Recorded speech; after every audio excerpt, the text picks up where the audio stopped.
In today's video, I am unboxing some awesome new fish that I've been looking for a very long time. They just became available online, so I went ahead and ordered them, and they're coming in the mail in just about 24 hours. But before all that happens, and before I show it towards the end of the video, I do need to set up a few things in my fish room, so let's go in there now. Okay, so you've already seen these tanks, the 180, the 150, the big 135, the 90-gallon discus tank.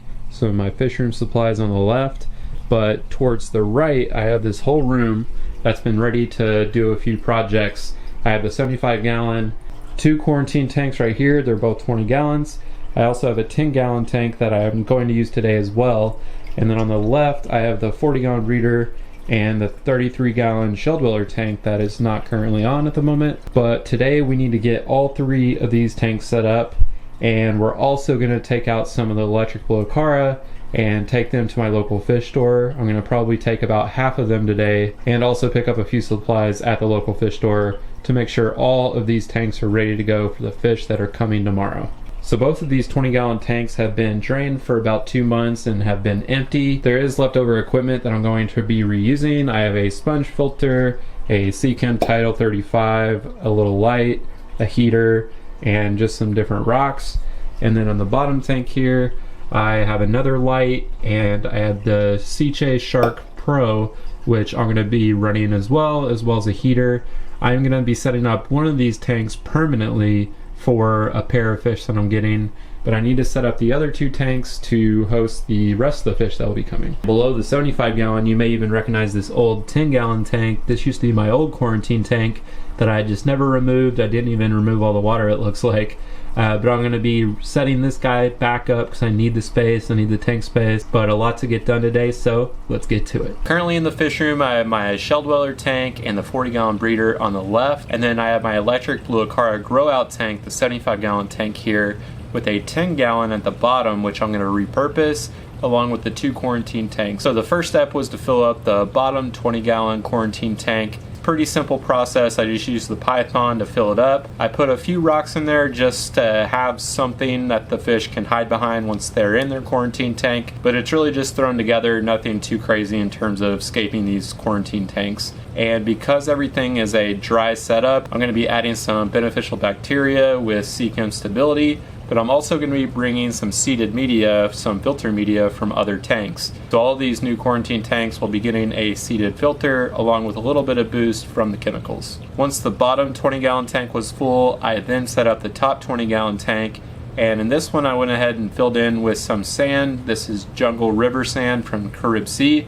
I use this in my discus tank, but it's going to be used in this tank in the future once I use it for quarantine and then use it for a different project down the line. I'm doing a bit of musical aquariums here because I need to move some fish around to get them into their permanent space, but for the time being, this will be holding one of the new fish. And once that top 20-gallon quarantine tank is filled, it was then time to drain the rest of the water out of the 10-gallon tank, which I hadn't used in so long, and just clean it up in general, make it look good. So it was pretty simple setting these three aquariums up. These are going to be temporary homes except for one, which I'll eventually repurpose and explain towards the end of the video. And I actually wasn't able to scoop out any of my electric Blocara fry because my fish store was closed yesterday, so I wasn't able to remove any of them. And also I wanted to mention that I wasn't going to give away all of them. I'm definitely going to be keeping some, so that's why there's a bit of a musical aquariums going on here. But the fish room has never really looked better. The 40-gallon breeder aquarium, which is a cold water tank with Gymnogeophagus cichlids, is doing really well. These guys are starting to look great.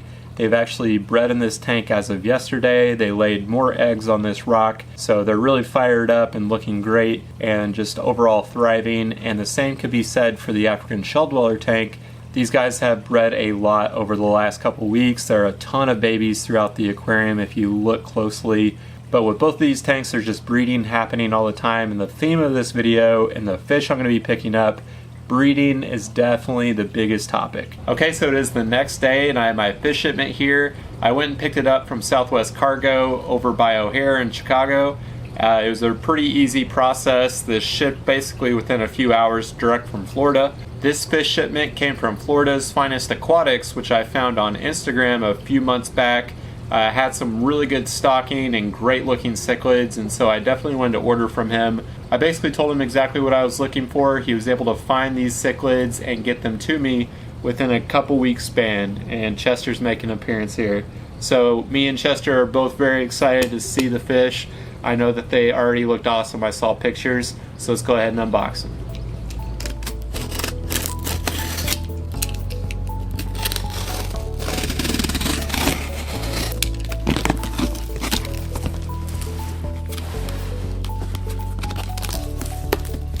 Okay, so here we go. Styrofoam box and some paper wrapping. And it looks like everyone is moving around in the bags in here. So let's get a closer look. So the first bag here, we have Apistogramma McMasteri Gold. It looks like we have 1 male and 2 females. I requested a pair and he actually sent me an extra female, so I really appreciate that. I used to have a red variation of these guys and I really love that fish, and I wanted to get into some breeding with Apistogramma, so this is the start of that project, and one of those 20-gallon tanks will be a permanent breeding tank for these guys. So very excited. And keeping with the breeding theme, I have a breeding pair of Cuban Cichlids, and these guys are absolutely incredible. They have some great size already. You can see, look how big and beautiful this guy is. This looks like the male maybe, but just absolutely gorgeous. They have awesome patterns, and both of these guys should be around the 4 to 5 inch range, so already really good size. They're probably already in breeding size, which is pretty cool. And like I said, I have one here, and the other is right here. God, these guys are awesome. I can't wait to get them into the tank and just get a closer up front view of them. These guys are just going to be awesome to see and hopefully breed over time. Let's go ahead and get these guys floating in their quarantine tanks and then plop them, drop them, and then get some really good footage of them once they're acclimated. So the fish have been floating for about a half hour and temperature acclimated. Now I just plop and drop them directly into the tank, so I get all the bag water collected in a bucket and just put the fish into the new tank, not contaminating anything and just making it a very clean process.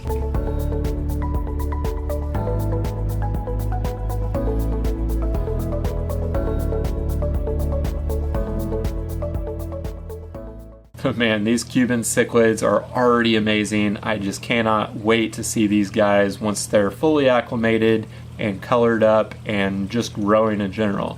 They're only about 4, maybe 5 inches, but they'll get even bigger than this, especially the male. I just can't wait to set up a bigger tank for both of these guys. I temporarily split them up into 2 20-gallon tanks just because I didn't know how big they were going to be. And I'm glad I did that because I think a 20-gallon tank would have been tight for just 2 of them. So this will be a temporary home, maybe only a week or 2 before I set up their bigger aquarium. And then moving on to the Apistogramma, these guys are awesome. They definitely have some room to grow, which is great, but the 3 of them are in the 10-gallon tank right now. Once the Cuban Cichlids move out of their quarantine tanks into their permanent home, I'm going to be moving these Apistogramma into that top 20-gallon tank where I already have sand, and then I'm going to actually scape the tank and set it up for full-on breeding. I would love to breed these types of Apistogramma. They have beautiful coloration, and I would just like to see them more and more in the hobby and just go through the process of breeding Apistogramma.